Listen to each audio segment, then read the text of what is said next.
1. I've been waitressing for years at a local small-town restaurant. Throughout the years I've worked here, I have gotten to know the customers very well. It is very important to note that this is an order at the counter and/or order at the table. A month or so ago, I had been working with 2 other waiters. I had taken notice that an older gentleman was asking a lot of questions of my coworker taking his order. Typically, this doesn't bother me because it is our job to ensure the customer is happy. But it was particularly busy this day and he was holding up the line. I had helped 4 or 5 customers while my coworker was still helping the same gentleman. I was getting my customers' shakes and drinks done. I then heard my coworker ask me for help. The gentleman had been asking about whether or not the cheese on the burgers was real cheese. I proceeded to tell him that I could go check, but I was sure it was. As I was about to step away to check, he asked me to ask the cooks. I proceeded to tell him that they didn't stock the kitchen nor did they speak English. A very annoyed customer stepped in and let the gentleman know the cheese was good and assured him it was real American cheese. We gave him his cheeseburger and that was the end of it for the day. He came back tonight and I was working with 2 different coworkers from the previous night. He again ordered at the counter. My coworker began to help him, and as I walked by to grab my drinks, he said hello to me. I proceeded to just say a simple hi, since I memorize all my orders and didn't want to forget the drinks. I grab my drinks and get my table's orders. As I'm putting the orders into the machine, he once again asks my coworker if the cheese is real while making eye contact with me. I laugh to be polite in case he was trying to make a joke out of it. My coworker gets him the order and he leaves. About 5 to 10 minutes later, he comes back into the restaurant angry, holding the burger and saying the cheese isn't real. Claiming we lied to him and changed that cheese from the last time he came in, the coworker who had taken the order went back into the kitchen and took a slice of cheese, showing him it was real. He began to get angry and told her she lied. My coworker hands him the cheese. He pulls it apart and eats half of it before acknowledging it was real cheese. As he leaves, I can't help but giggle and I forget about it. After 15 minutes he comes back in and I notice he is filming on his phone. He then proceeds to demand me make him a chocolate ice cream cone. As I turned around getting it, he asks if I'm related to the family who owns the restaurant. I let him know I'm a family friend. I am no longer putting on my customer service voice since he was being rude to me. He then asks if I spit in his food or did something to it, since I giggled when he left. I laughed making the cone, and he makes a comment about it. I turn around to look at him, and he starts to let me know he's going to get me fired because of my horrible customer service skills. I look at the camera while he's filming me, and I then proceed to let him know that I can call the owner down. He begins screaming at me, saying that I'm going to lie to make him sound crazy, and demands I give him the owner's number. I let him know the owner will be at the restaurant in the morning if he wants to have a chat with him. He once again starts screaming he's going to get me fired. I then began to lose my patience. I let him know that I'm being as patient as I can and that I was going to stop being professional if his act continued. My other coworkers begin to step in, and customers begin to get up from their tables to check if everything is okay. He exclaimed once again that he will do his best to get me fired, and that I was shit at taking his order. While looking at the camera, I loudly exclaimed that I hadn't ever taken his order before. He makes his way to the door, and I ask if he's still filming. He exclaimed he will show my boss. I loudly exclaimed that I am a minor and did not consent to being filmed. He begins walking backward toward the counter and says he doesn't care. I looked him in the eyes and told him that he was an older guy who has a problem with a 17-year-old. I asked if he had anything better to do rather than yelling at a minor, and he stormed off. I have no intent to ever see him again, nor help him. I intend to refuse to serve him if he comes in. 2. At the time, I worked at a restaurant that had a central bar, a restaurant surrounding it, and it had wings on both sides and in the front. To get to the wings required a setup, and there was a set of stairs on both ends of each wing. On the night in question, I was working the wing that had tables 11 through 19. Next to me, down a couple of stairs, were the 20s. This couple came in and were seated at table 15 right in the middle of my section. They had an attitude and a chip on their shoulder the size of Texas. From their very first words to me, they were talking to me like they thought they had seen fish with higher IQs. As they placed their order, they described in painful detail what other servers had messed up when they had placed this order on previous visits to this restaurant. The order concluded with the following words: "I hope you paid good attention. You do want a tip, don't you?" My jaw hit the floor. I told them I was going to go grab their drinks and ring their order in. Grab their drinks I did. Ring their order in I did not. But I had something else to do with the computer, probably printing off someone's check, so I did that. I had to take care of other tables, refilling drinks, grabbing sauces, running food out, the usual.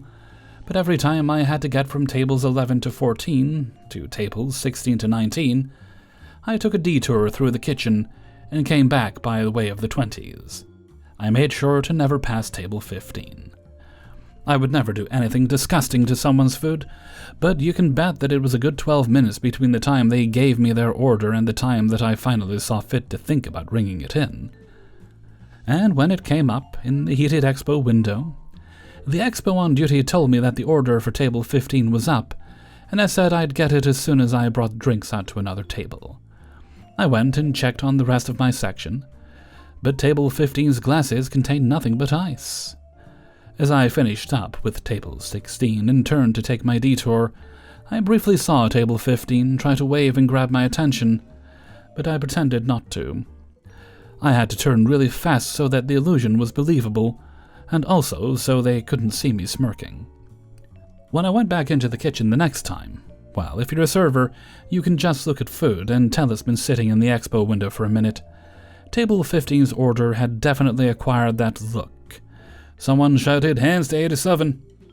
So I grabbed the food for table 87 and followed its server out to their section, then went back into the kitchen to refill dressings. As I was walking back from the cooler where I had just put the ranch away, I saw the order for table 15 going out the door after only about 7 minutes in the expo window. I honestly don't know how long I was going to let it sit, but the expo valued her space since she made someone else get that food out of her sight. I stopped by table 15 to check on them pleasantly, ask if everything came out okay.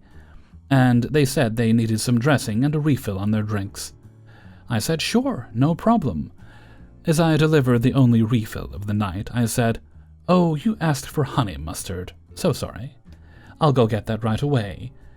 By the time they actually got honey mustard, there wasn't much chicken left to put it on. I spent most of the rest of their meal studiously avoiding passing by their table. I delivered their check with a smile, picked up the card quickly, and delivered it back with a pen for a signature. They had definitely spent more time than they had planned on spending in that restaurant that night. So as soon as they were able to sign the credit slip, they hurried out to wherever they were headed next. The tip written on the credit slip was 0, and boy did I ever earn it. 3. I work in a big city, popular pizza place. Always busy in a very touristy town. Anyway, last night an older couple, probably in their 50s, comes in and sits at a booth in my section. The man orders just fine, no problems. The wife, who just wears a scowl the whole time, points out that she would like a gluten-free pizza with no dairy but add sausage. Cool. "Are you vegan because there's eggs in the dough?" "No," she says. "Okay, are there any allergies the kitchen needs to know about?" "No." This time the look on her face makes me feel like I'm being invasive for just looking out for her. Okay, got it, repeated her order to her, and then went to put the order in. Keep in mind, pizza cook times on a good day are like 35 to 40 minutes. We let guests know ahead of time. She flags me down to ask when their food will be ready. She was actually in the right on this one. I checked on it, and it was at like 45 minutes, so I knew something was wrong. The kitchen cheesed the pizza on accident and had to remake it. That process happens after the pizza is almost fully baked. Manager comes out to the table to talk to her. I already apologized to her, nothing but scowls. They don't want anything, no free appetizers, no drinks, no desserts. Food comes out finally. I feel relieved. This part's important. I check on them after a few bites. I got an awkward good from the table. Cool, I can get back into focus on everyone else now. They stopped eating, so I figured it was time to ask if they wanted a box. She looks at me dead-ass and says, "This isn't even what I ordered." I'm just stunned at this point. Didn't know whether to laugh at her, cry, or get angry. I was pretty pissed, to be honest. "We have 2 specialty pizzas that are pre-built for you, or build your own," she says. "I wanted this specialty pizza, but I wanted to add sausage." "No, that's not what you said at all, not even close, but okay." I'm gonna lose, so I'll apologize again and go grab a manager. Manager offers everything under the sun. No, no, no, to the point where she didn't even know what to offer anymore. Also, an important detail, I was at the table with the manager the whole time. Manager says, "Okay, well, we're going to take care of everything so you won't have to pay for your visit today." The lady looks straight at her and says, "Oh, you're going to take care of the bill? Okay." Moving along. They're just sitting there for like 20 minutes staring daggers at me. 20 minutes? I'm like, what are they doing? So, as I'm sweeping by my section, checking on everyone, I hear her tell her husband, "This is ridiculous." I go to the point of sale, and the husband comes up behind me and says, "Excuse me, do you bring us the check or—" I'm beyond stunned at this point. Like, what is wrong with these people? I look at him like, there is no check. "No check?" "No, the manager told you that your whole meal was free tonight." "Oh." He and his wife run right out of there. These people are the worst and problematic because they clearly don't listen. They're not with the program at all. They didn't listen when I repeated their order, and they didn't listen when the manager said she'd comp their dinner. Thanks for listening to my rant. 4. Once upon a time, I got sat a walk-in group of 8, and from the moment they came in the door, they were being rude. The man who ended up paying was arguing with our host and manager, insisting he had a reservation when it was nowhere to be found. He was demanding a table for his anniversary. We told them we could try to fit 8, but our largest table is made for 6, and typically people make reservations for any party with more than 4 people. So it would definitely be a squeeze. This was one of the most demanding tables I've ever had. From the moment they sat down, I was running my ass off. I have no issue with people wanting to-go cups, plasticware, paper napkins, etc. You do what you need to dine safely and happily, but man, you could at least say please and thank you. And maybe try to consolidate your requests so I'm not having to get you one thing at a time.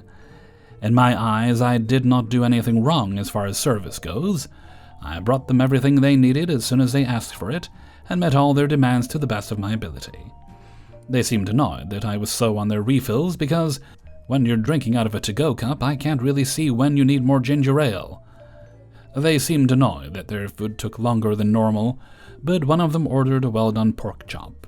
These take 20+ minutes to cook, and warned them off this when they ordered it, as I am required to buy the restaurant where I'm employed. It just felt like no matter what I did, I really could not make them happy. I got them a free piece of pie for their anniversary and dropped the bill. I will never forget this total, $300.97. He puts cash on the table and they leave.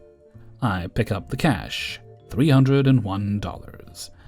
For those of you playing along at home, that's a 3-cent tip, or a 0.01% tip if you prefer to look at it that way. Servers tip out 3% of their sales to bartenders and hosts. I lost money serving this god-awful table and I was pissed. I definitely did cry about it, but I got myself together and kept on through the shift. When my next table got sat where this previous party was, they opened the sugar caddy to sweeten the beverage, and there is no sugar in the caddy. There are just a bunch of pieces of food shoved in there. My previous table had taken out all the sugars out of the caddy and replaced it with tomato, beef, and lettuce. I just had to laugh because, hey, what the fuck? A few months go by and I see him come in again with a large party and no reservation, and guess who their server is? Me. I'm the luckiest woman alive at this point. I tell the floor manager that I can't do this again, but she tells me it'll be okay, and I have to give them the best service possible or I'm manifesting a bad tip. It sounds silly, but I know she's right. So I give them the best service possible, to-go cups, plasticware, paper napkins, and all. I'm just so scared because their bill keeps getting higher and higher, and then he sends back his steak. And I know I'm done for. Another waste of an hour and a half. I try my best to remedy the situation and drop the bill. A different man picks up the bill this time. I have a little hope here, but I notice the man who paid last time arguing with the man who is paying this time. I come to the conclusion that the man from last time is the son of the man who is paying this time. Son is arguing with his dad. The dad gets up and hands me cash and tells me to keep the change. I say thank you, and walk away just hoping for the best. I let them leave before I counted because I truly think if it had been a sad excuse for a tip again, and they were still in the restaurant, I would have lost my job that day. The father left me a below-average tip, but in that moment it felt like 50%. I believe it was a $420 bill, and he left me $60. So much more than I could have hoped for. If I'm being honest, to this day, I'm convinced that the son was arguing with his father either because 1, he wanted to pay, or 2, he felt like the father was tipping me too much. Either way, I'm so thankful for that man. I'm even more thankful that Monday is my last day at this restaurant. So long, service industry. You got me through some rough times and the money is good. But it is such a soul-sucking job for me. Huge kudos to the people who have done this for a long time. 2 years has been more than enough. 5. I work part-time at a chain fine dining steakhouse attached to a casino. Friday night I had a two-top, and when I walked up to the table, Chit said birthday, I asked the lady whose birthday it was, and if the second person was just running late. She meekly says it's her birthday, and she started crying her heart out. I was like, oh no, are you okay? What's wrong? She said her husband didn't want to have dinner with her and left her to go play blackjack. On top of that, he had the money, so she didn't even know why she's sitting here. Just stammering this out through tears. I felt so bad and offered her a hug, and she just cried into my apron. I offered her a drink on the house, went and talked to my manager, and had any available server and bussers rush by and wish her a happy birthday. My manager got her an appetizer and offered to get her a steak, but I told him to hold off first since she literally cried a river into her drink already. The other manager said the husband was being a jerk and refused to take his hat off in the main dining room, dress code, and was saying how he didn't want to be there and it's the worst fucking birthday ever. Damn, what a jerk. Anyways, the lady gets like a bite of her appetizer, and the husband came back to the restaurant and demands she comes to the hostess stand. He won't come back to meet her. She starts crying again and says it's probably because the hotel room they have at the casino is under her name and he doesn't have a key. I told her she didn't have to go up there and could enjoy her dinner if she wanted to, and my management would ask him to leave. If not, I could walk up there with her. She thanks me kindly and I pack her appetizer. My manager ends up having to walk her to the front desk. Our restaurant is massive. Curiosity gets the better of me and I head to the front to see what this guy looks like. He's ugly and she's super cute. He's drunk, just says let's go and heads out without holding the door for her, and she's slowly following behind. He just veers off to the left without her. She stands for a moment, just head down, and you can tell she's crying again. He comes back and takes off in another direction, and she's slowly following behind. What a terrible birthday. We comped the drink and app, but I felt so bad for her, and the table she was sitting at wasn't exactly secluded, so everyone could see her crying, and she's trying so hard to stop. People come to nicer places to celebrate or have a treat, and this was not it. I hope she finds a new man for her next birthday. Hey everybody, Hellfreezer here, and thank you very much for listening to Spitting Plates, episode 222. And thank you very much to everybody who allowed me to use their stories in this video. If you'd like to get the videos a little bit early, then you can support me through my Patreon, which is linked in the description. You'll also find a link to the Hellfreezer merchandise store and the Discord. You can also make donations during streams or videos like this one on a one-off basis if you wish to do so. While you are not required to, I appreciate it and it helps me out. Alright, let's see. No other business today, so let's move right along to Hellfreezer's question of the day. What is a meal you could make that would annoy people but would also be somewhat palatable. I was thinking, my favorite thing in the world isn't pineapple on pizza, but I'm neutral on it. I really don't mind it. And I do like my steaks well done. So I was thinking a pineapple and well done steak pizza would be quite yummy to me, but it would really make people angry, which is just weird to me because it's not their food, so why would they get angry about it? That's my philosophy on that. It's not your food. Don't pass judgment. Don't be a dick. But, yeah, so why don't you leave some of your suggestions in a comment below? Something that you could happily eat that other people would be kind of grossed and weirded out by, in that weird fashion that people get about other people's food. And with that, I'm going to head off for now. So until next time, thank you very much for listening, and take very good care of yourselves.